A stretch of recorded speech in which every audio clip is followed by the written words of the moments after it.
ശരിക്കും ജനനായകൻ റിലീസിനെത്തുമ്പോൾ എല്ലാ ആരാധകർക്കുള്ള പ്രതീക്ഷ ജനനായകൻ കത്തി പോലെ ഇരിക്കണം എന്ന് തന്നെയാണ്. കാരണം കത്തിയിലൊരു വളരെ കൊമേഴ്ഷ്യൽ ആയിട്ടുള്ള ഒരു സിനിമയാണ്. അതേപോലെ തന്നെ കണ്ടന്റ് സൈഡും കത്തിയുടെ വളരെ സ്ട്രോങ് ആണ്.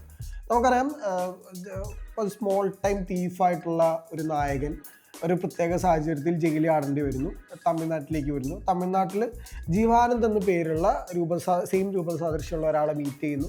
അതിനുശേഷം ജീവാനന്ദൻ്റെ ലൈഫിൽ ഈ ആൾ ഉണ്ടാക്കുന്ന ഇമ്പാക്റ്റാണ് ശരിക്കും കത്തിയുടെ ഒരു ക്രക്സ്. കത്തി ഒരേ സമയം പൊളിറ്റിക്കലാണ്, കണ്ടന്റ് സൈഡും അല്ലെങ്കിൽ കൊമേഴ്ഷ്യലി ഏറ്റവും സ്ട്രോങ് ആയിട്ടുള്ള വിജയ് സിനിമകളിലൊന്നാണ്. ഇന്നും വിജയുടെ കരിയറിലെ സിനിമകൾ എടുത്തു കഴിഞ്ഞാൽ ഏറ്റവും സ്ട്രോങ്ങസ്റ്റ് കണ്ടന്റ് കത്തി തന്നെയാണ്. സോ ജനനായകൻ റിലീസിന് വരുമ്പോൾ അതിലും ഒരു പൊളിറ്റിക്കൽ ആംഗിൾ ഉണ്ടെന്ന് നമുക്ക് അറിയാൻ സാധിക്കുന്നുണ്ട്.